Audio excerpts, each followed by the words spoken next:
And welcome to another edition of Two Steps Ahead Podcast. Two Steps Ahead Podcast encouraging you to take your passion, make it happen, let yourself be great. I'm Son Edom, and welcome to another edition of the show. And coming up on the show, we're going to take a look at a couple of things, have a discussion about a couple of topics that I think could be interesting, might ruffle a few feathers in the meantime, but nonetheless, it should be fun.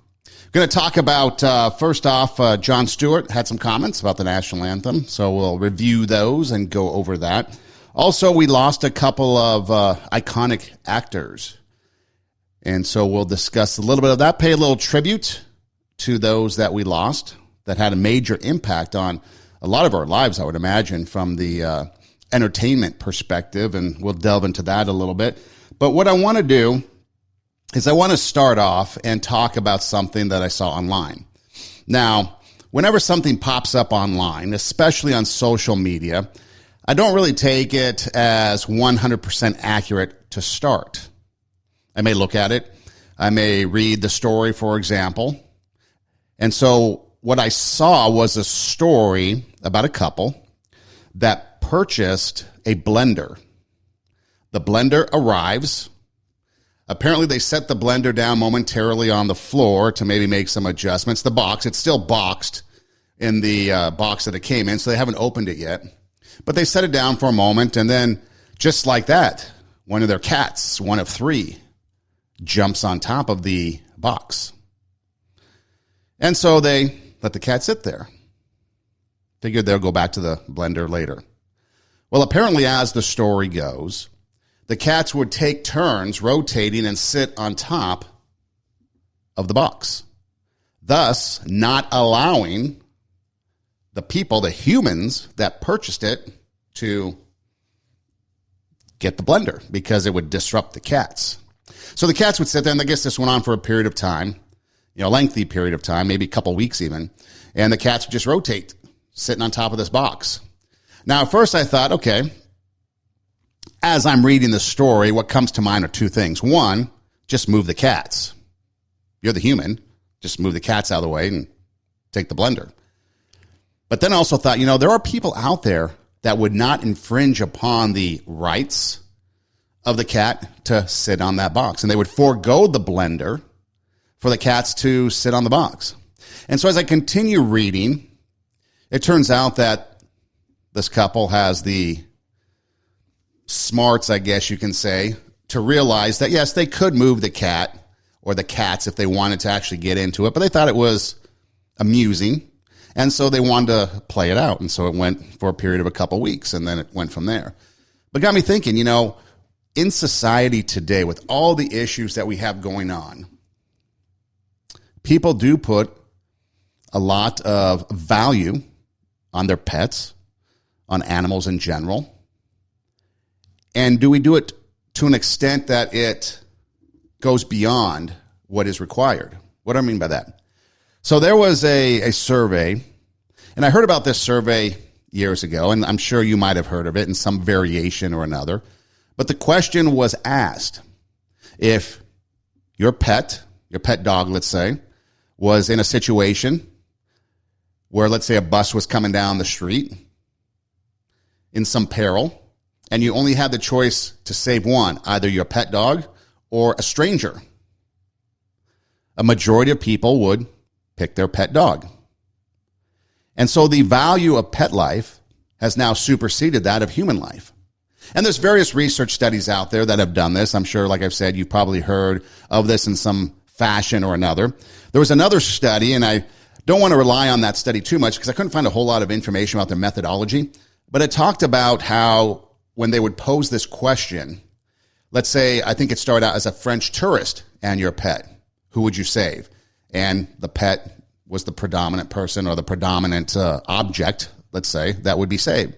And then they said, what about a stranger in your town? Not a foreign tourist, but maybe a stranger in your town. Would that make a difference? Well, stranger, maybe not. Maybe it picked up a couple extra votes, but the pet would still be saved and the human would be perished. And then as it started to add these scenarios, okay, now it's maybe your neighbor down the street that you don't really know, but you kind of know, you kind of see, you kind of wave as you drive by, and start adding value as to the human life, as to how you know them, the relationship. What if it's your friend, your best friend? Then what would you do? And as they started to add kind of this value of the person that was going to be saved versus your pet being saved, it kind of changed a little bit, but there was still an overwhelmingly number of people that would save the pet over human life. And so when you take it to the streets, this is what you get. So if a bus was hurtling down the street, Yes. and it was going to hit either Yes. a foreign tourist or one of your dogs, and you could only save one, which would you save? My dog. And you can only save one. Who do you save? I gotta save my dog, Butterball. My dog. I gotta save my dog. I'm sorry. The dog. Either a foreign tourist or Molly. Who do you save? Molly. What do you think the human would say? Well, they would be hit. What country? My dog, obviously. French tourist. French tourist? Yes, Damali. Even though it's a human, but my dog's part of the family, so. See, the key point right there was at the end. My dog is part of the family. And that's what it's gotten to. Family has been extended to animals, pets. And I get that. That's not a bad thing. That's not wrong. But when you place value over human life, you get where we are in society today. I mean, a lot of people will call their animals fur babies. I read a story in preparing for this where a lady, her house was on fire. The fire department shows up. The lady, an elderly lady, got out of the house and was safe. But she kept saying that her babies were in the house. Her babies were in the house. And so the fire department, the firemen, thinking that there's babies in the house, rush in to this burning house that's about to collapse because it's on fire, only to find out that her babies are 3 cats.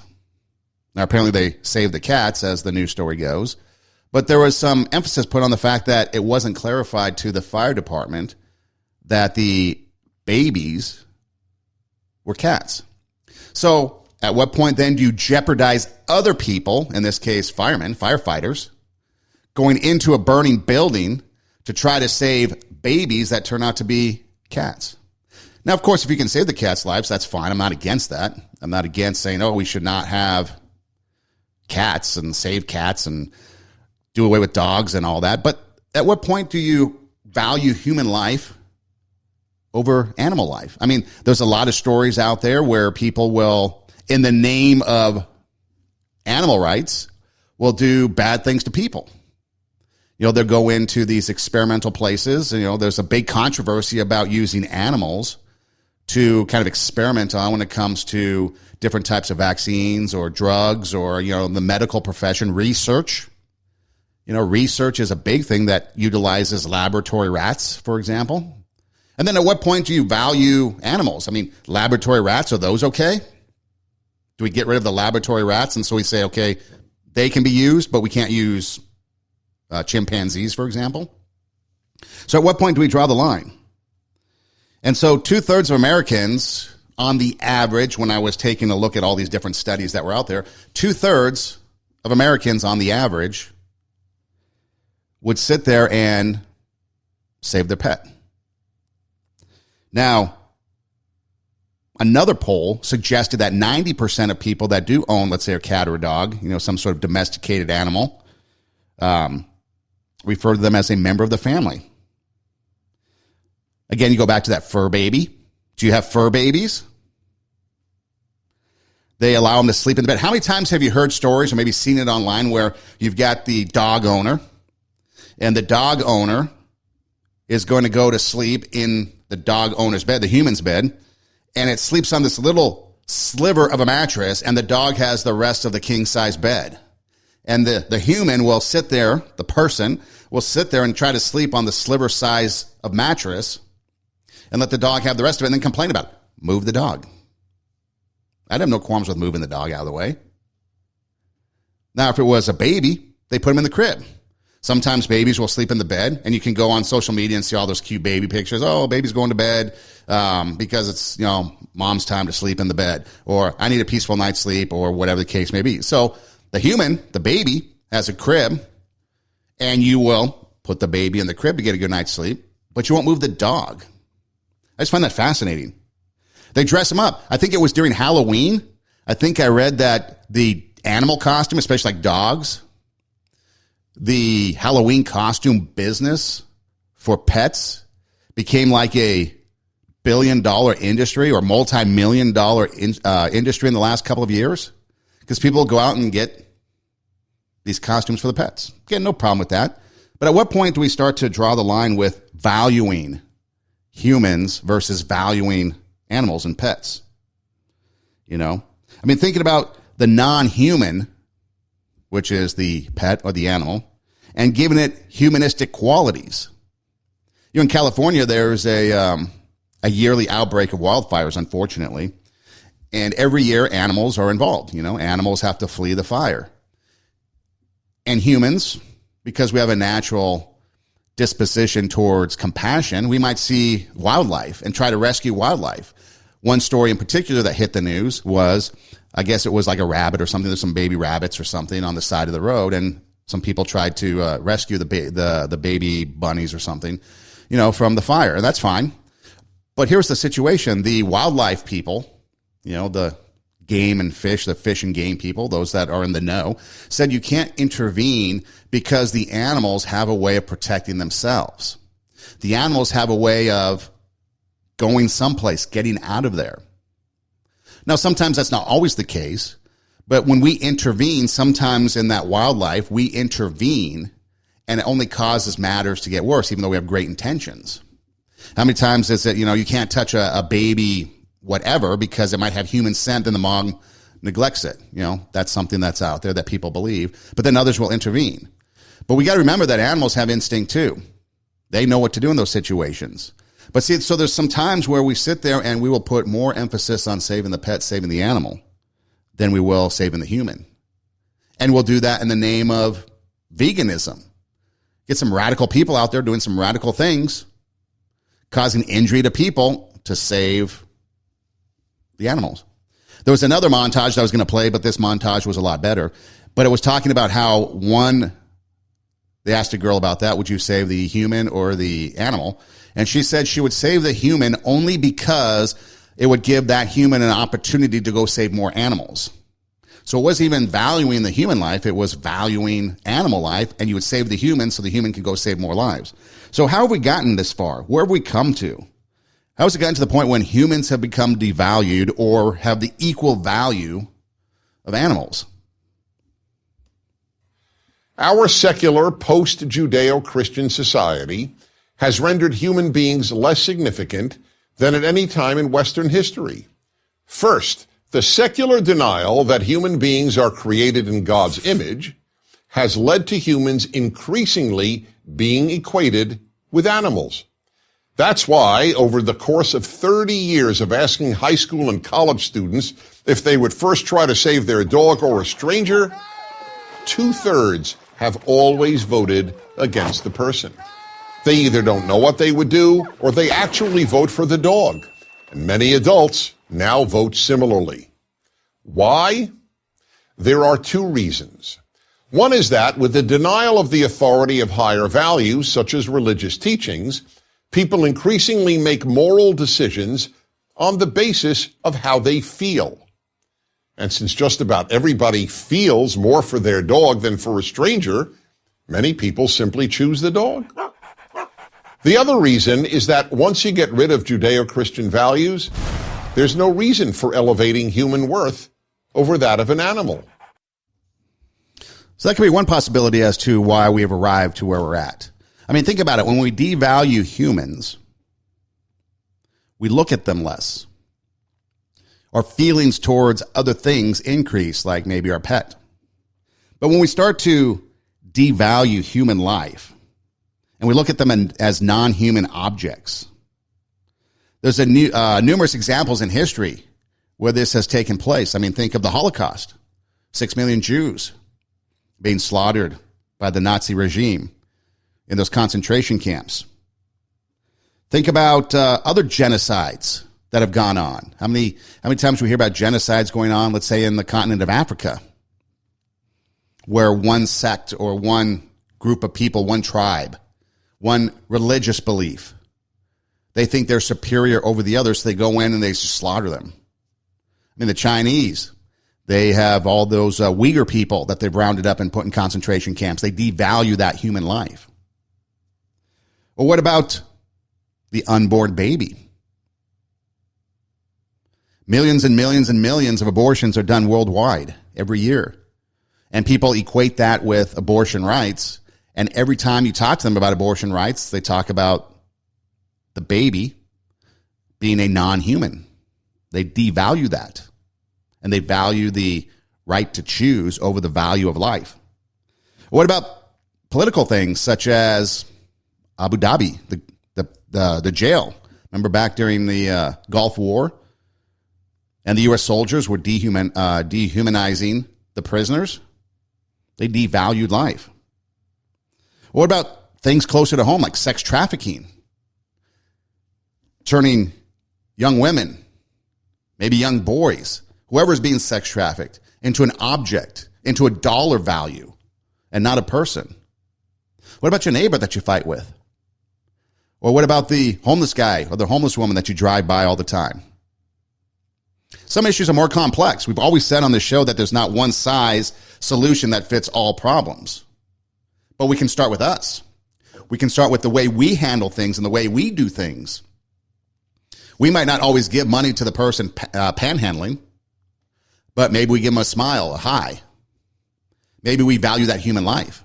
And we acknowledge that it's a person, not something disgusting. If you're in Los Angeles, you do have to be careful out on the streets if you're out and about, because I just read the other day that Union Station, which is the train station in Los Angeles, there was a stabbing. There's been tourists in Hollywood that have approached kind of these homeless people, and they've had stabbings. So you have to be careful and protect yourself. So not every case, like I said, you're going to sit there and try to help. But you don't have to devalue that person as less than human. You can still see the humanistic qualities in them, their spirit, their soul. They just might be in a different place, a place that needs professional help that's beyond what we can give them. And so we have to protect ourselves. We might look at that neighbor that we don't like because we have a fence line issue with them, and we want to get back at them. Politicians are huge at not looking at the value of human life. They just look at the value of their pocketbook, how much they're making. And like I mentioned earlier, what about the radicalism?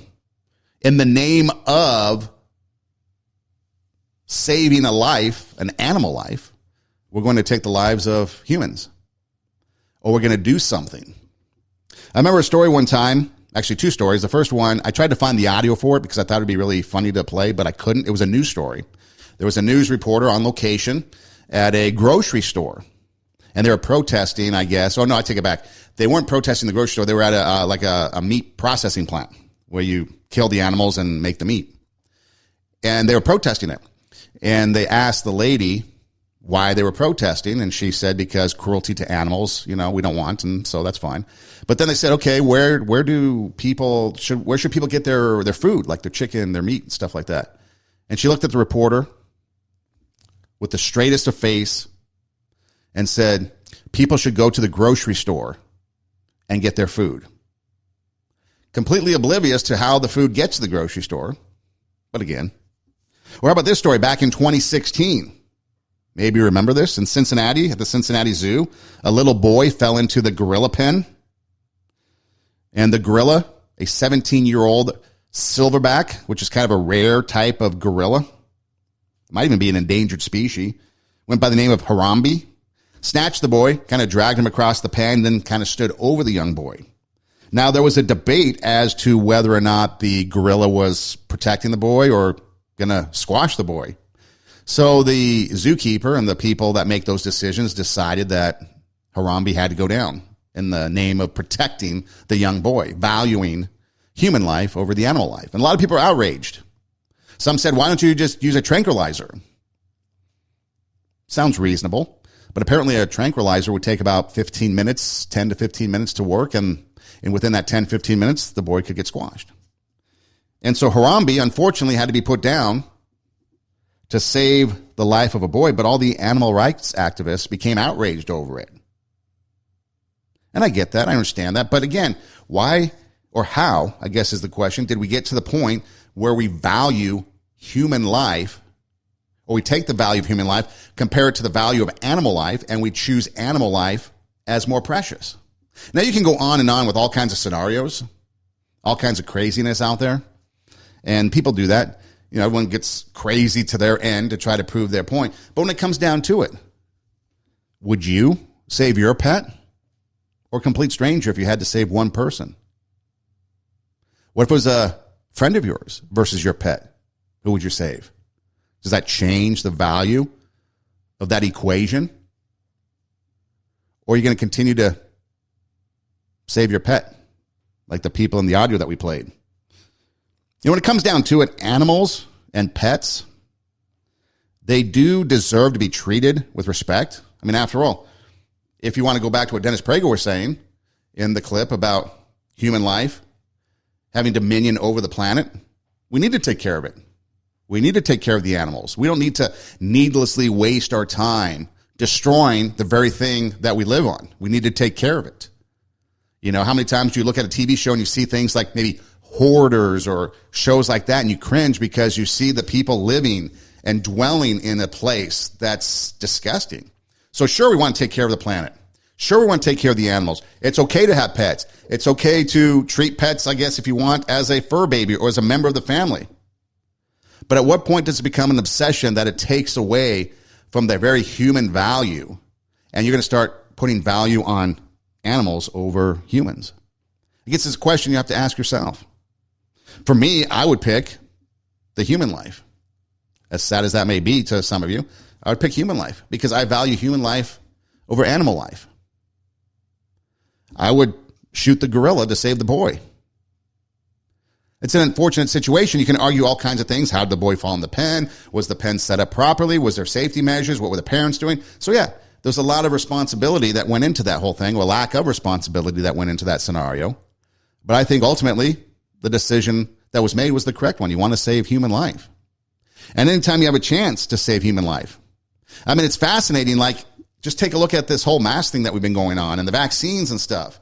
How people, in the name of saving people, want to do away with people. You need to get the vaccine because you need to save lives. Or you're unvaccinated. I hate you. You should die. Hope you get COVID and die. What are we talking about, people? We need to make sure that we are having the proper perspective on things.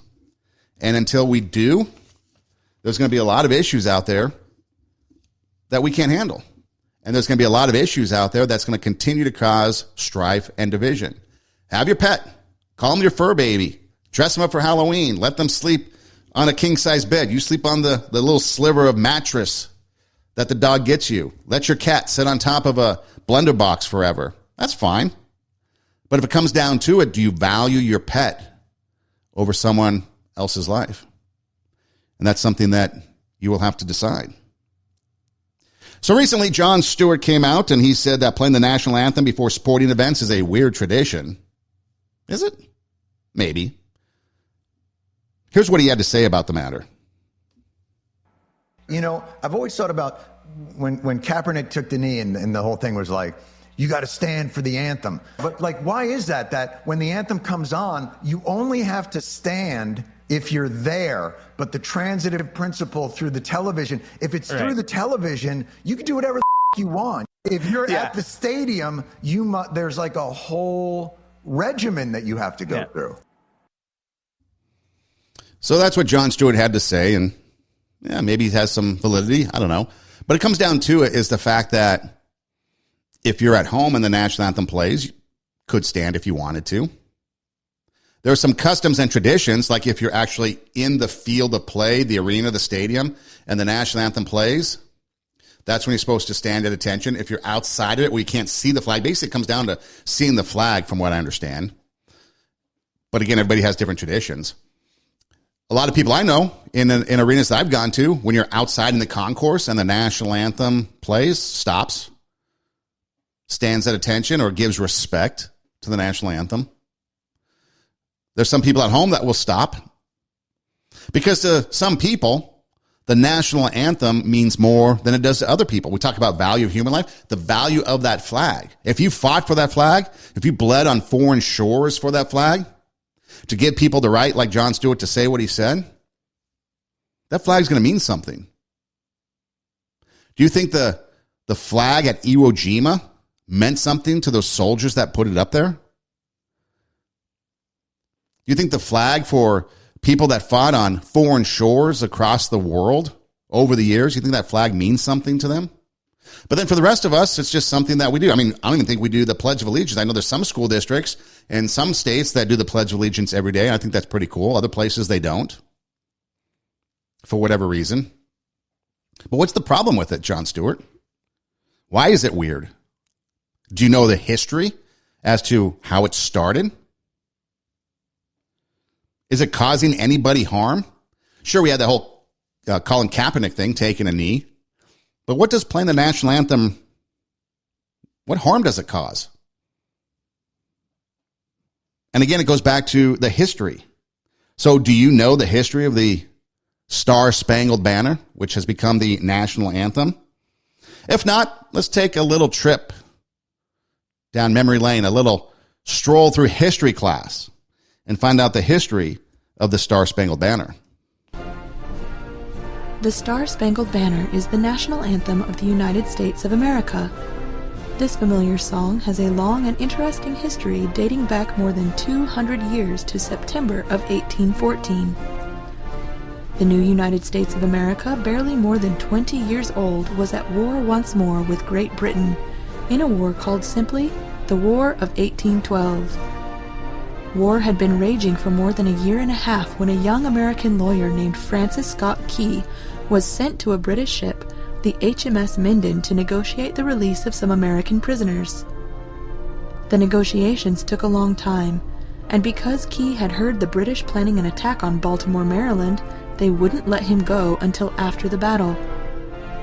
On September 13, 1814, the British attacked Fort McHenry as Francis Scott Key watched anxiously from a ship a few miles away. The battle was so fierce that Key was worried that the British would win. As the sun set, the sky turned red, giving a last glimpse of the American flag as the battle continued into the darkness. The fight raged on all through the rainy night, but once the rockets' red glare and bombs bursting in air stopped, Francis Scott Key could no longer see which flag was flying above the fort. It wasn't until morning, as the early light of dawn revealed the aftermath, that he could see that the American flag still flew, meaning that they had not been defeated. Key was so inspired that the next day he wrote a poem on the back of a letter he had in his pocket, and on September 16th, he was released in Baltimore, where he completed his poem. It was originally titled Defense of Fort McHenry, and was printed in newspapers from Georgia to New Hampshire. The poem was set to music, and various versions became popular, but it wasn't until 1889 that the song was first adopted for official use by the Navy.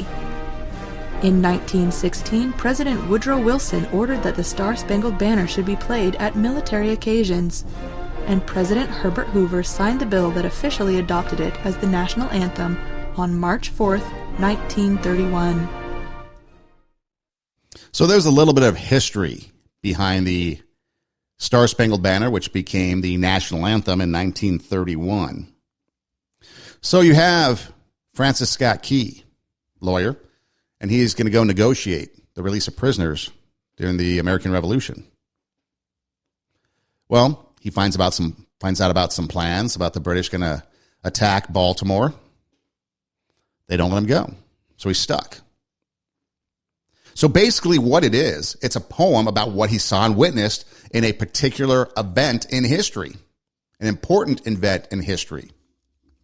And so he writes the poem, and it was eventually, I think, put to music to the tune of like a traditional English drinking song before it eventually became what it is today as we know it.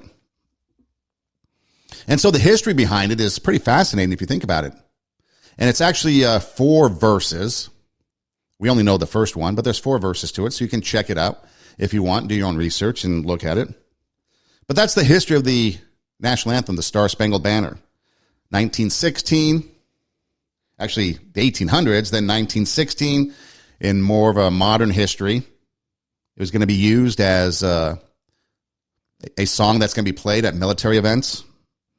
And then in 1931 became the official national anthem. So how did it start in sports? So how did we start playing the national anthem during sporting events? Funny you should ask, let me tell you. So as the story goes, it was first used in sports during the 7th inning stretch of Game 1 of the 1918 World Series. The band erupted into the Star-Spangled Banner. It was the Cubs and the Red Sox. And so when the national anthem came on, the players for both the Cubs and the Red Sox faced the center field flag and stood at attention. The crowd, already on their feet, began to sing along and applauded at the end of the song. Now, given this positive reaction, the band played the song during the next 2 games. And when the series moved from Chicago to Boston, the Red Sox owner brought in a band and had that song played before the start of each of the remaining contests during the World Series. And then after the war, the song was made the national anthem by a congressional resolution in 1931. And it continued to play at baseball games. First, it started out on special occasions, as the story goes, like opening day, national holidays, the World Series, and then eventually it became an everyday thing. Well, why did it become an everyday thing? World War II. The national anthem became a staple at every game during World War II.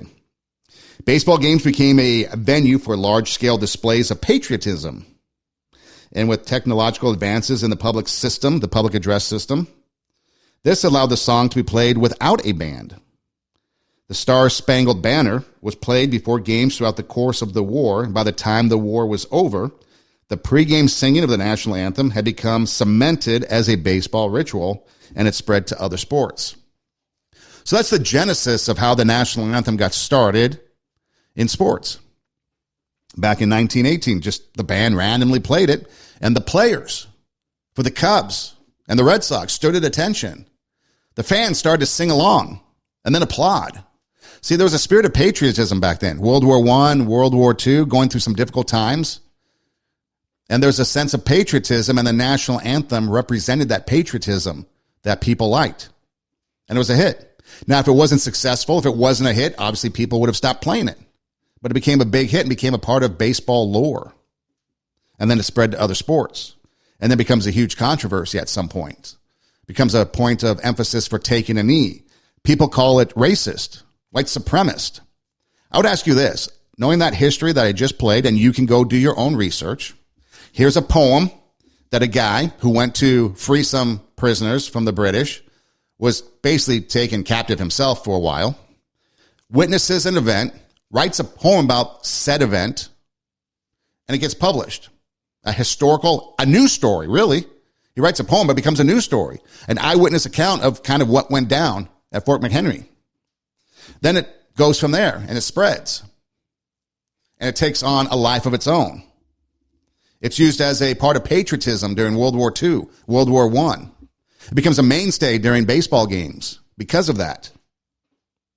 And yet you listen to the excuses as to people saying why it is racist, why it is this, why we need to stop doing that. Where is that? Where is the racism in this?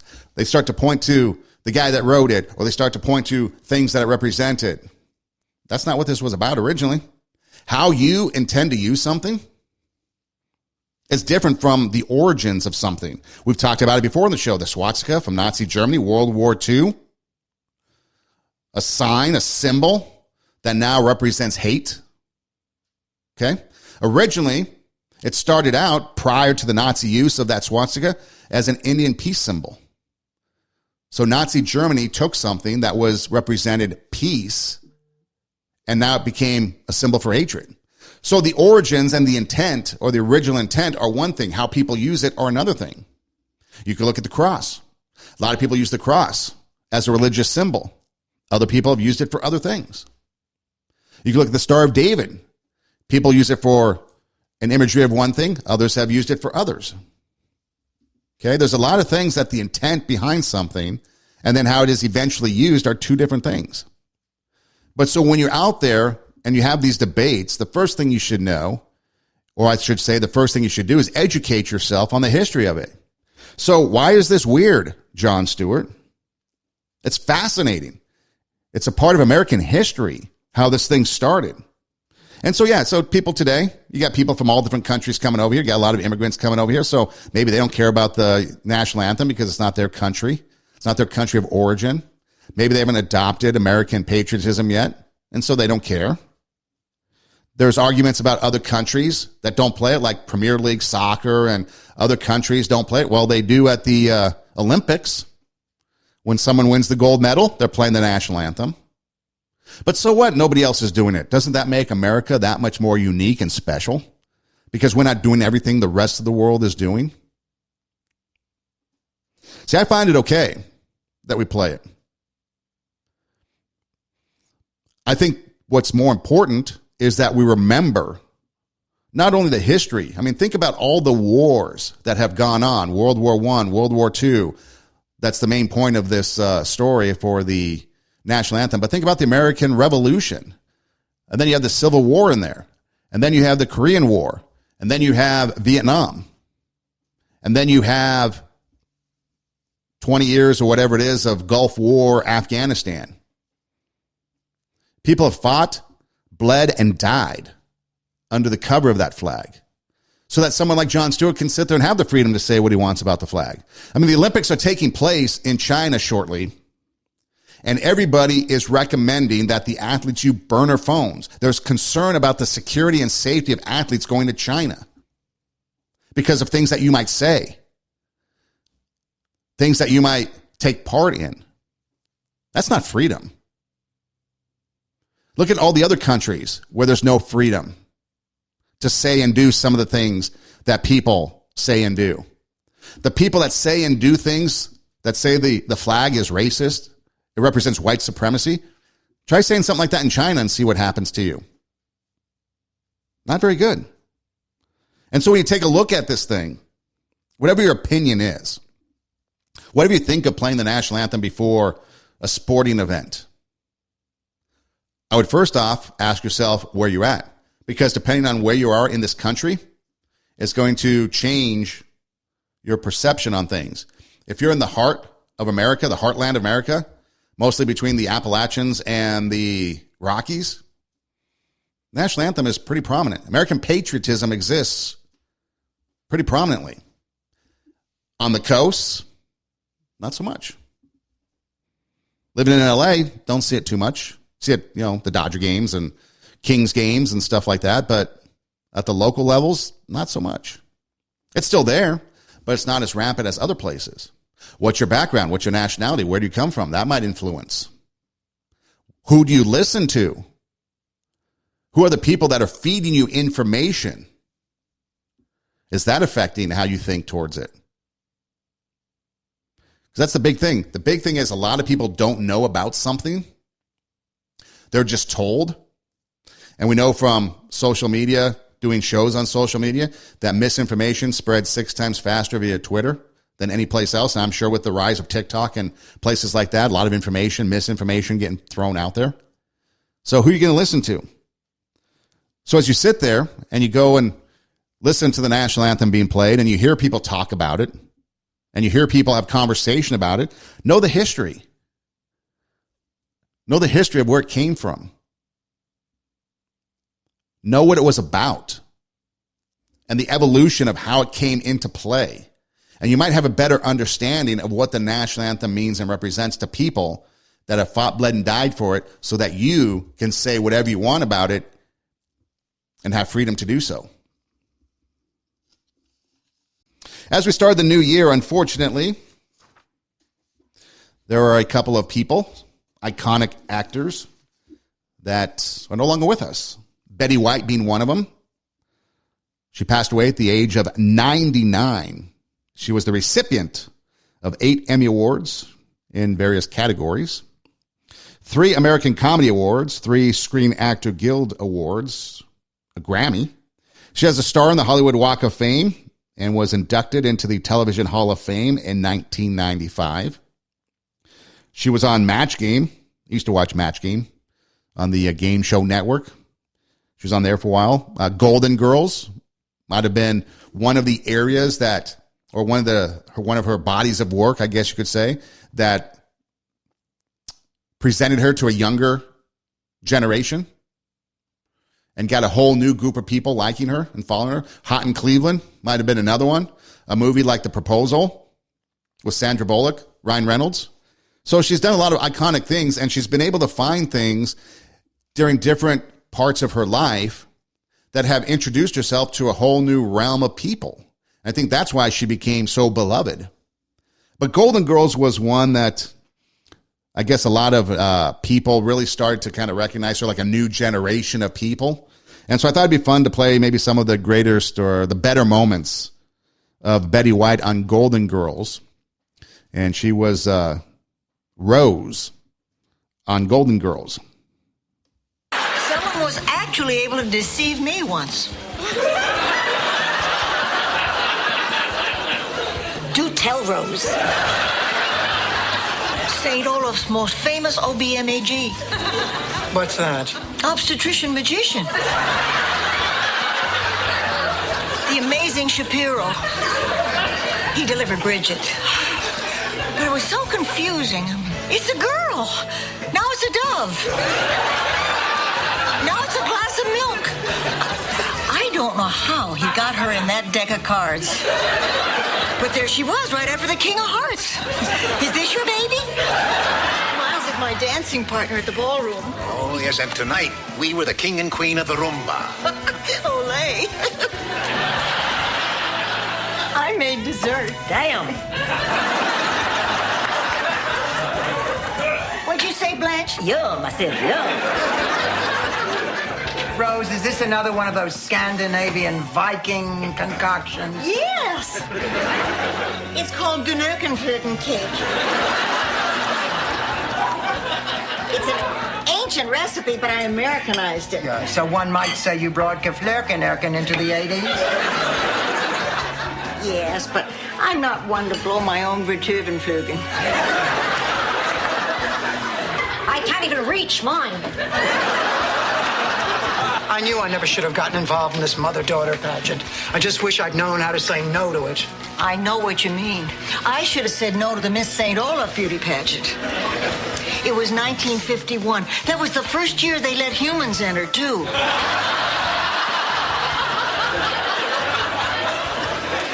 I was way ahead after the evening gown and log rolling competition. People don't realize how hard it is to roll a log when you're wearing an evening gown. And the shocker is I lost out on the intelligence quiz. Rose, hand me that newspaper. No, you're going to hit me with it. No, I won't. You promise? I promise.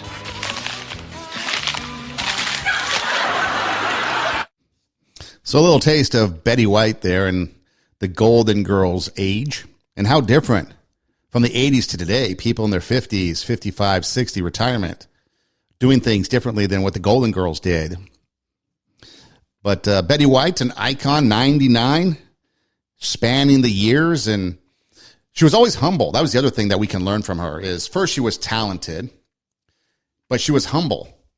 Anytime she accepted an award or anytime someone asked her about her accomplishments, you know, she was always kind of a humble person.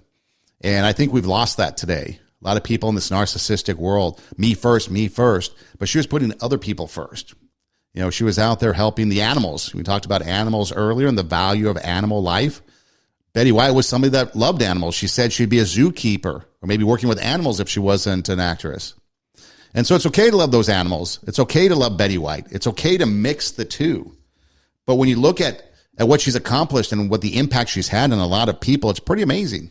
Something that we might be able to take from her is that we can be humble in our successes. We can be kind to others. We can be kind to animals. We can help others. You know, the work that she's done in charity and things like that has done a wealth of good for a lot of people. And so to recognize her dying short of her 100th birthday, a lot of people were sad about that.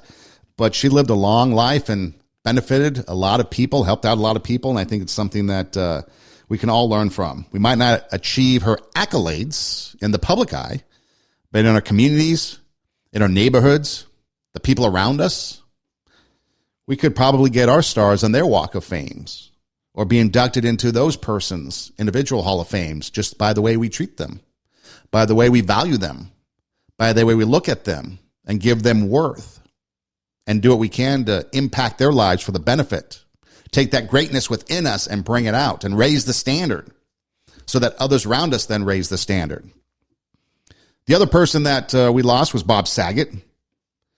He was 65, was probably best known for the role of Danny Tanner on Full House. He was also the host of America's Funniest Home Videos and did comedy, a lot of comedy. And he was in some other movies like Half Baked and stuff like that, but probably best known for his role as Danny Tanner in Full House and then Fuller House and so on.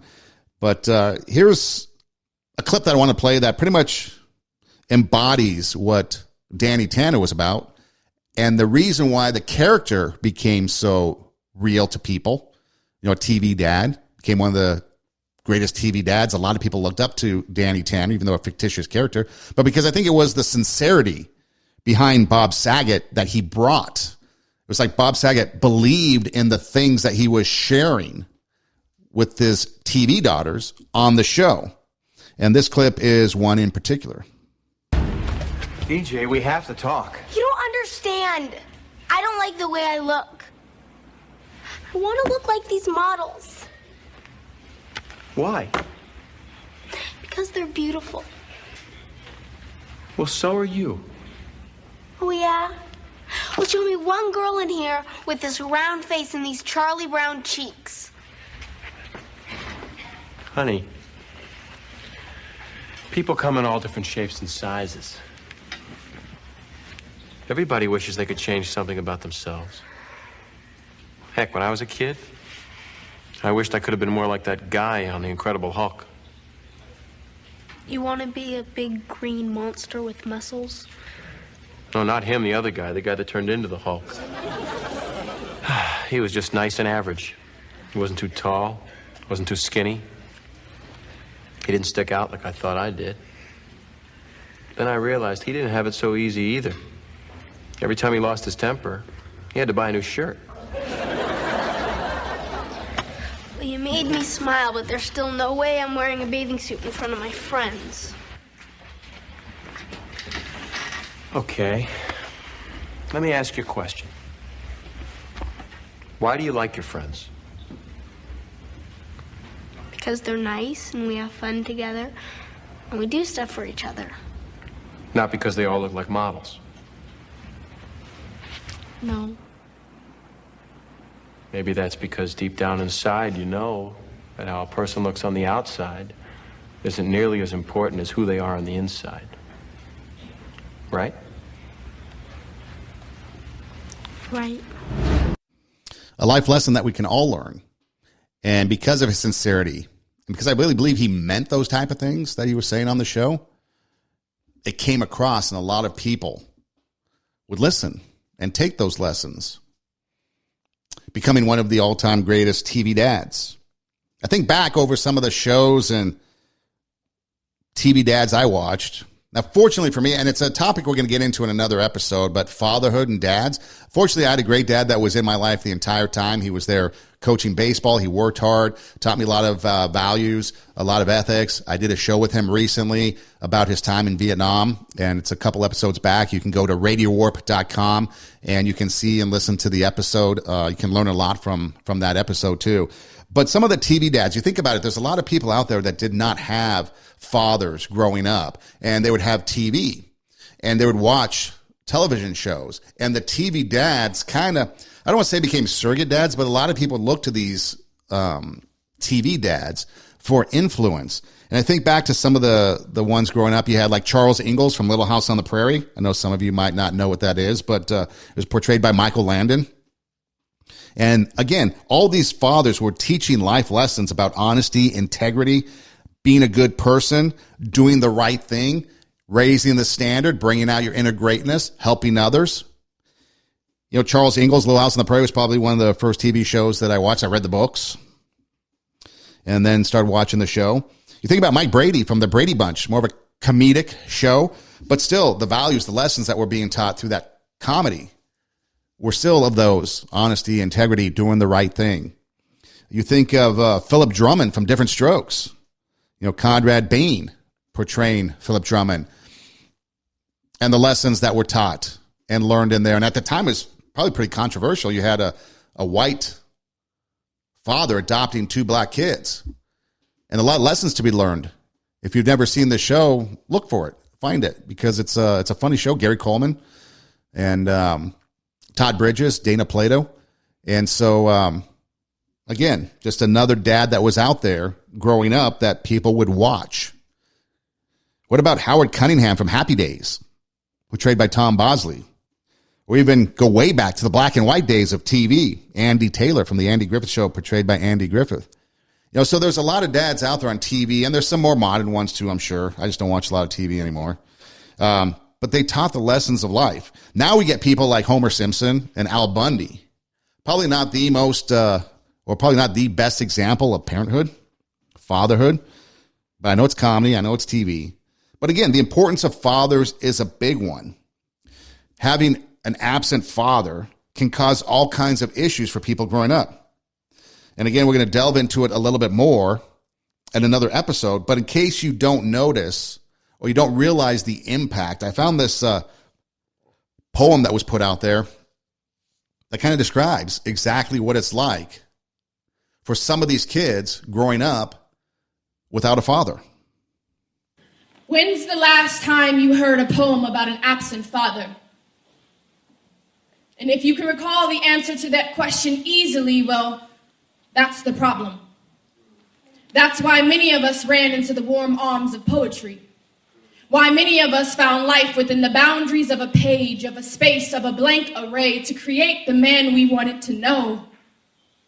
Our storytelling started while we were old, but young in flesh. Young at heart, curious about why we were left. They could have been Supermans or presidents, artists or veterans, anything to distract us from what the ugly truth could be, that maybe he just didn't want me.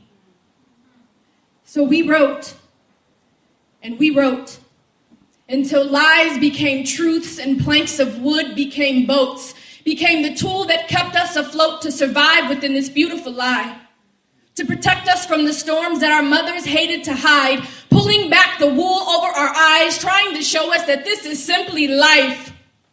And this is not how you are defined. Instead, we took that advice and created something from nothing. Because a child with no father is nothing but a refugee searching for a place to call home. And the moment that your father is absent is the moment that you have no place to belong. We have no place to belong. We are walking halves with missing cultures. We are thirsty vultures trying to finish the other side without peeking before it's finished, though. And by the time we have grown into adults, we look like Picassos. Two faces with different perspectives. The face forward, confident detective of identity. The other looking to the side, trying to figure out why me. The color choice especially. Because we have been made up of colored oil that hasn't reached its full term. Term oil that churns and churns until gray is a palette that breathes. Because although we are full with so much vibrancy, it's really the gray that matters underneath. Because that gray resembles uncertainty, and that goes back to he, to him, to the man we call father, to the one responsible for bringing us into this place. And his responsibility is something that he chose to erase, which is why we erase lines and rhymes that don't fit. We are our fathers. We are using their gift to create something beautiful, share it with the world, and then exit. Pretty powerful. Kids without fathers. Fathers, do you value your kids? Do you value their mother? Again, it goes back to what we talked about in the beginning of the show. We compared it to pets, kind of in a tongue-in-cheek conversation. But what happens when we start to get into something more serious like this? Fathers and kids. Do you value your kids? Or do you value something else more that you leave? Mothers. Do you value your kids? It doesn't have to be just dads. Mom's there too. And you can see just from that example, that poem, that absent fathers, who I want to direct this conversation right now to, there's a big impact, a big void that's left if you're not in your kid's life. And so it's time that we step up and take that responsibility back and value the life of our kids, value the life of the young ones. If you don't have kids, maybe you value the life of somebody and be a mentor, be a big brother. But something to think about. Because without that father figure in a child's life, the result is what you heard from that poem. And as we go, I want to leave you with 1 minute of motivation. The biggest poison in us is regret. I think there are a lot of people that have dreams and aspirations of things that they always wanted to do, but it wasn't the right time, or they didn't have enough money, or they didn't have enough experience. It's never the right time. You're never going to have the right experience. And all of a sudden you wake up and you're 70. And you're like, God, I wish I could have done it. It's what you don't do that screws with you later on. I get one shot at this life. This is it. And I don't want to go through life being the 80% version of me. I don't want to look back and be like 77 and be like, I didn't do that. There's so much I want to do, and I love life so much, I don't want to miss it. Do you love life so much you don't want to miss it? Live with no regrets. Take your passion. Make it happen. Let yourself be great. Well, maybe it's time you start doing that. This is Two Steps Ahead Podcast, encouraging you to take that passion, make it happen. Let yourself be great. Bring out that inner greatness in you. Raise the standard so that you can inspire others and be the example that others see in you, so that they raise their standard. They bring out their greatness, and then it perpetuates, becomes addictive. And more people want to do it, be in the in crowd. And the next thing you know, we're valuing human life. We're valuing our kids. We're valuing properly the pets and animals that we have.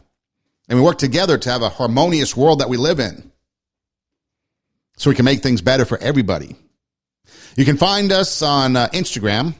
The show page is at Two Steps Ahead Podcast, TWO, Two Steps Ahead Podcast. And then my personal page is at Edem Rocks, EIDEMROCKS. You can also be old school and email the show, twostepsaheadpodcast@gmail.com. If you go to the Instagram pages, there's a link in the bio that brings you to a lot of things like the swag shop, where you can get cool merchandise for the show. It also takes you to radiowarp.com, radiowarp.com, which is where you can find previous shows, which you can find and listen to, either watch via video or listen via audio to previous shows.